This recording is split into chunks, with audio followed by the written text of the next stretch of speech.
Hey guys, today we are going to start with a new series called Percy Jackson and the Olympians. This story is written by Riordan, and the first book of this series is Percy Jackson and the Lightning Thief. The book completely focuses on a person named Percy Jackson who is neither a boy nor a god, or we can tell that he is a demigod. So let's begin with this interesting little story, and we will begin it with the first chapter. I accidentally vaporized my maths teacher. So let's begin now. Look, I didn't want to be a half-blood. If you're reading this because you think you might be one, my advice is close this book right now. Believe whatever lie your mom or dad told you about your birth and try to lead a normal life.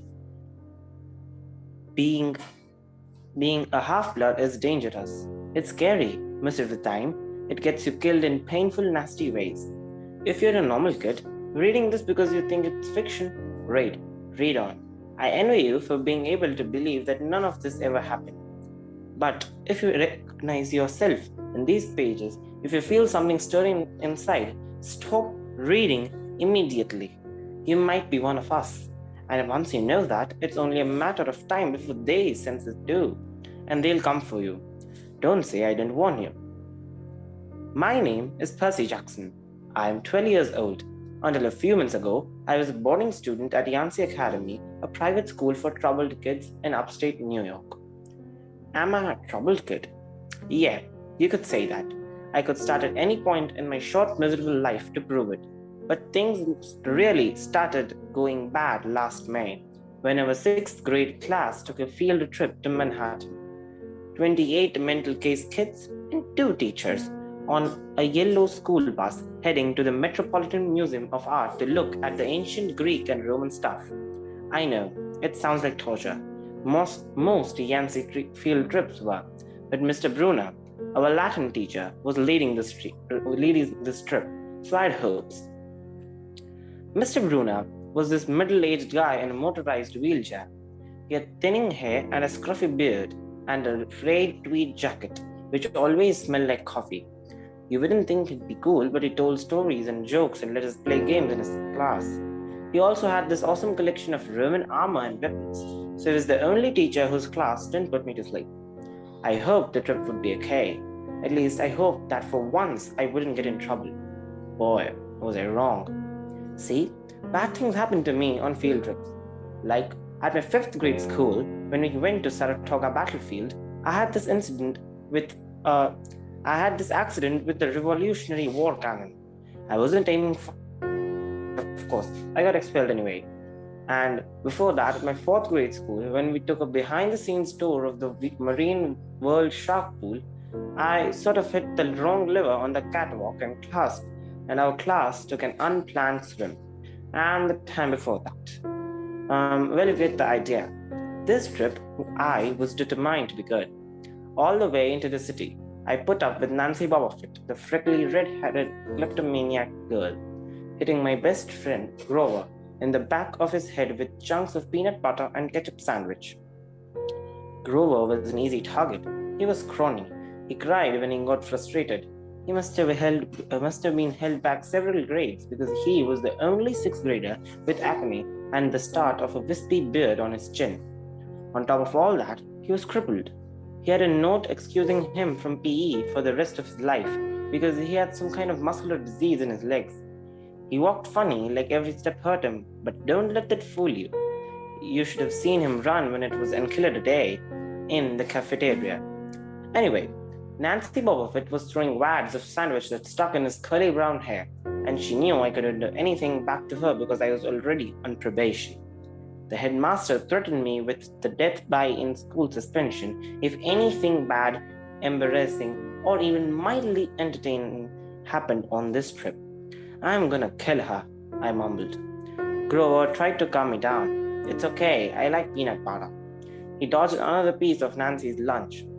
That's it, I started to get up, but Grover pulled me back to my seat. You're already on probation, he reminded me. You know who will get blamed if anything happens. Looking back on it, I wish I'd tagged Nancy Bobofit right then and there. In school, suspension would have been nothing compared to the mess I was about to get myself into. Mr. Brunner led the museum door. He rode up front in his wheelchair, guiding us to the big echoey galleries, past marble statues and glass cases full of really old black and orange pottery. It blew my mind that this stuff had survived for 2,000, 3,000 years. He gathered us around a 4-meter tall stone column with a big sphinx on the top and started telling us how it was a grave marker, a stele for a girl about our age. He told us about the carvings on the side. I was trying to listen to what he had to say because it was kind of interesting. But everybody around me was talking, and every time I told them to shut up, other teacher chaperone, Mrs. Dodds, would give me the evil eye. Mrs. Dodds was this little maths teacher from Georgia who always wore a black leather jacket, even though she was 50 years old. She looked mean enough to ride a Harley right into your locker. She had come to EMC halfway through the year when our last maths teacher had a nervous breakdown. From her first day, Mrs. Dodds loved Nancy Buffett, and I figured out I was the devil's pawn. She would point a crooked finger at me and say, "Now, honey," real sweet, and I knew I was going to get after-school detention for a month. One time, she made me erase answers out of old maths workbooks until midnight. I told Grover I didn't think Mrs. Dodds was human. He looked at me real serious and said, "You're absolutely right." Mr. Brunner kept talking about Greek fondant. Finally, Nancy Buffett snickered something about the naked guy on the stele, and I turned around and said, "Will you shut up?" It came out louder than I meant to. The whole group laughed. Mr. Brunner stopped his story. "Mr. Jackson," he said, "did you have a comment?" My face was totally red. "No, sir." Mr. Brunner pointed to one of the pictures on the stele. "Perhaps you'll tell us what this picture represents." I looked at the carving and felt a flush of relief because I actually recognized it. "That's Kronos eating his kids, right?" "Yes," Mr. Brunner said, obviously not satisfied. "And he did this because, well," I racked my brain to remember. "Kronos was the king god and..." "God?" Mr. Brunner asked. "Titan," I corrected myself. "And he didn't trust his kids, who were the gods. So Kronos ate them, right? But his wife hid baby Zeus and gave Kronos a rock to eat instead. And later, when Zeus grew up, he tricked his dad Kronos into barfing up his brothers and sisters." "You," said one of the girls behind me. "And so there was this big fight between the gods and Titans," it continued, "and the gods won." Some snickers from the group. Behind me, Nancy Buffett mumbled to a friend, "Like we're going to use this in real life. Like it's going to say on our job applications. Please explain why Kronos ate his kids." "And why, Mr. Jackson," Brunner said, to paraphrase Miss Bobofit's excellent question, "does this matter in real life?" "Busted," Grover muttered. "Shut up," Nancy hissed, her face even brighter red than her hair. At least Nancy got into trouble too. Mr. Brunner was the only one who ever caught her saying anything wrong. He had radar ears. I thought about his question and shrugged. "I don't know, sir." "I see." Mr. Brunner looked disappointed. "Well, half for it, Mr. Jackson. Zeus did indeed feed Kronos a mixture of mustard and wine, which made him discharge his 5 children who, of course, being immortal gods, had been living and growing up completely undigested in Titan's stomach. The gods defeated the father, sliced him to pieces with his own scythe, and scattered his remains in Tartarus, the darkest part of the underworld. On that happy note, it's time for lunch, Mrs. Dodds. Would you lead us back outside?" The class drifted off, the girls holding the stomach, the guys pushing each other around and acting like diffusers. Grover and I were about to follow when Mr. Brunner said, "Mr. Jackson." I knew that was coming. I told Grover to keep going. Then I turned to Mr. Brunner. "Sir?" Mr. Brunner had this look that wouldn't let you go. Intense brown eyes that would have been 1,000 years old and had seen everything. "You must learn the answer to my question," Mr. Brunner told me. "About the Titans, about real life, and how your studies apply to it." "Oh, What you learn from me, he said, is vitally important. I expect you to treat us as such. I'll accept only the best from you, Percy Jackson. I wanted to get angry. This guy pushed me so hard. I mean, sure, it was kind of cool on tournament day when he dressed up in a suit of Roman armor and shouted, "What ho!" and challenged us. Sword point against chalk to run to the board and name every Greek and Roman person who had ever lived and their mother and what god they worshipped. But Mr. Bloom expected me to be as good as everybody else, despite the fact that I was dyslexia and attention deficit disorder. And I had never made above a C in my life. No, he didn't expect me to be as good. He expected me to be better. I couldn't learn all those names, in fact, and much less spell them correctly. I mumbled something about trying harder, but Mr. Brunner took one of this long, sad look at the steel like he'd been at this girl's funeral. He told me to go outside and eat my lunch.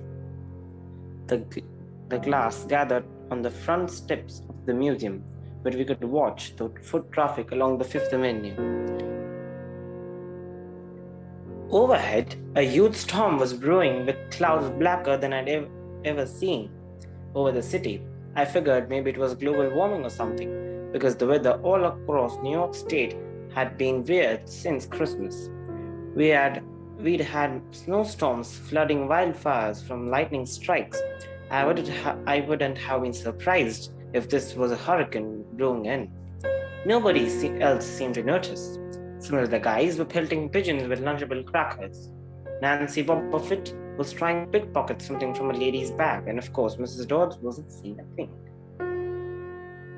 Grover and I sat on the edge of the fountain away from the others. We thought that maybe if we did that, everybody would know that we were from that school, the school for loser freaks who couldn't make it elsewhere. Detention? Grover asked. Nah, I said, not from Bruna. I just wish he'd laid me off sometimes. I mean, I'm not a genius. Grover didn't say anything for a while.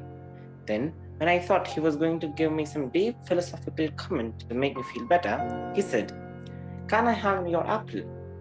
I didn't have much of an appetite, so I let him take it.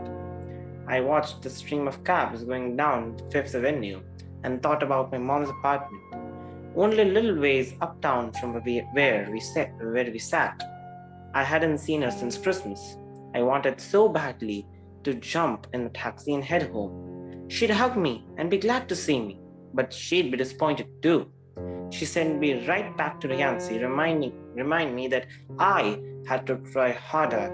Even if this was my sixth school in 6 years, then I was probably going to be kicked out again. I wouldn't be able to stand that sad look she'd give me. Mr. Brunner parked his wheelchair at the base of the handicapped ramp. He ate celery while he read a paperback novel. A red umbrella stuck up from the back of his chair, making it look like a motorized cafe table. I was about to unwrap my sandwich when Nancy Bobofit appeared in front of me with her ugly friends. I guess she'd gotten tired of stealing from the tourists and dumped her half-eaten lunch in Grover's lap. Oops, she grinned at me with her crooked teeth. Her freckles were orange, as if someone had spray-painted her face with liquid Cheeto. I tried to stay cool.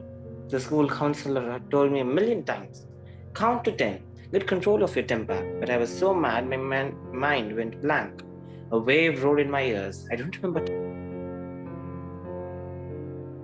But the next thing I knew, Nancy was sitting on her butt in the fountain screaming. Percy pushed me. Mrs. Dodds materialized next to us. Some of the kids were whispering, "Did you see? The water! Like it grabbed her." I didn't know what they were talking about. All I knew was that I was in trouble again. As soon as Mrs. Dodds was sure poor little Nancy was okay, promising to get a new shirt at the museum gift shop, etc., Mrs. Dodds turned on me. There was a triumphant fire in her eyes, as if I had done something she had been waiting for all semester. "Now, honey." "I know," I grumbled. "A month erasing textbooks." That wasn't the right thing to say. "Come with me," Mrs. Dodds said. "Wait," Grover yelped. "It was me. I pushed her." I stared at him, stunned. I couldn't believe he was trying to come for me. Mrs. Dodds scared Grover to death. She glared at him so hard his whiskery chin trembled. I don't think so, Mr. Underwood, she said. But you will stay here. Grover looked at me desperately. It's okay, man, I told him. Thanks for trying. Honey, Mrs. Dodds barked at me. Now. Nancy Bobbafett smirked. I gave her my deluxe I'll kill you later stare. I then turned to face Mrs. Dawes, but she wasn't there. She was standing at the museum entrance, way at the top of the steps, gesturing to me impatiently at me to come on. How'd she get there so fast? I have moments like that a lot, when my brain falls asleep or something, and the next thing I know, I've missed something. As if a puzzle piece fell out of the universe and left me staring at the blank place behind it.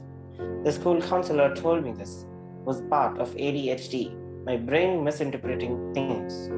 I wasn't so sure. I went halfway, Mrs. Dodds. Halfway up the steps, I glanced back at Grover. He was looking pale, cutting his eyes between me and Mr. Brunner like he wanted Mr. Brunner to notice what was going on. Mr. Brunner was absorbed in his novel. I looked back up. Mrs. Dodds had disappeared again. She was now inside the building, at the end of the entrance hall. Okay, I thought. She was going to buy me a new shirt for Nancy at the gift shop. But apparently, that wasn't the plan.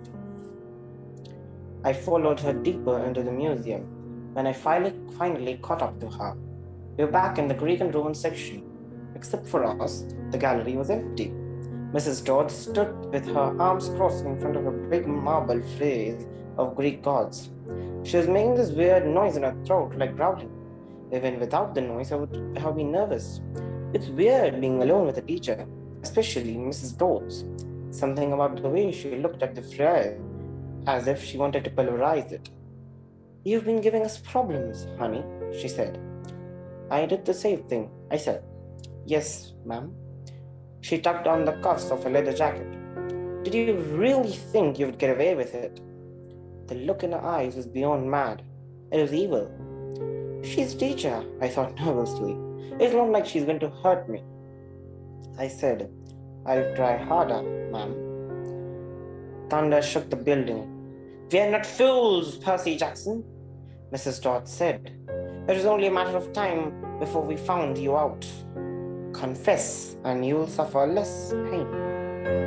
I didn't know what she was talking about. All I could think of was that the teachers must have found the illegal stash of candy I'd been selling out of my dorm room. Or maybe they'd realize I got my essay on Tom Sawyer from the internet without ever reading the book, and now they were going to take away my grade. Or worse, they were going to make me read the book. Well, she demanded. Ma'am, I don't. Your time is up, she hissed. Then the weirdest thing happened. Her eyes began to glow like barbecue coals. Her fingers stretched, turning into talons. Her jacket melted into large leathery wings. She wasn't human. She was a shriveled hag with bat wings and claws and a mouth full of yellow fangs. And she was about to slice me into ribbons. Then things got even stranger. Mr. Brunner, who'd been out in front of the museum a minute before, wheeled his chair into the doorway of the gallery, holding a pen in his hand. What ho, Percy! He shouted and tossed the pen through the air.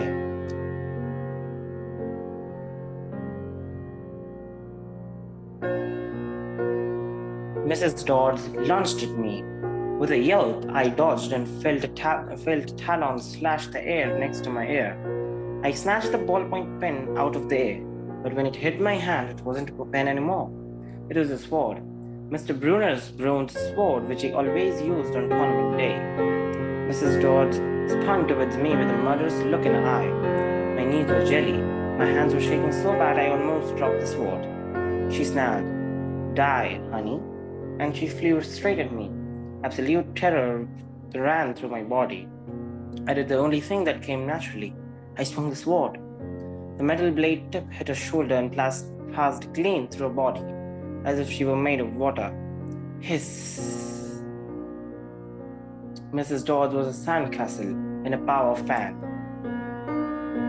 She exploded into yellow powder, vaporized on the spot, leaving nothing but the smell of sulfur and a dying screech of chill of evil in the air, as if those two glowing red eyes were still watching.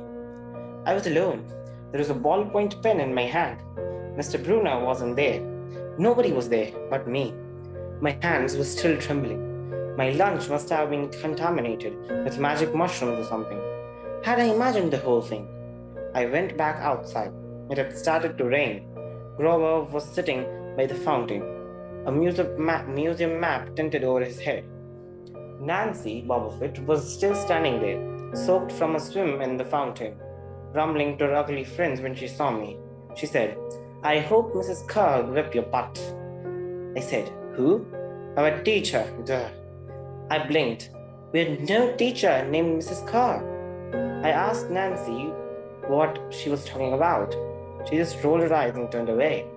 I asked Grover where Mrs. Dodds was. He said, "Who?" But he paused first, and he wouldn't look at me. So I thought he was messing with me. "Not funny, man." I told him, "This is serious." Thunder boomed overhead. I saw Mr. Brunner sitting under his red umbrella reading his book as if he never moved. I went over to him. He looked up, a little distracted. "Ah, that will be a pen. Please bring your own writing utensil in future, Mr. Jackson." I handed it over. I hadn't even realized that I was still holding it. "Sir, where's Mrs. Dodds?" I said. He stared at me blankly. "Who?" "The other chaperone, Mrs. Dodds, the maths teacher." He frowned and sat forward, looking mildly concerned. "Percy, there is no Mrs. Dodds on this trip. As far as I know, there has never been a Mrs. Dodds at Yancey Academy. Are you feeling all right?" Here the story ends. Hoping that you like the story, because the story has come slowly towards where it has to, and the story will soon take a different turn. Hoping you will read further. Thank you. Please share this video with all who like to read books and listen to books. Thank you very much.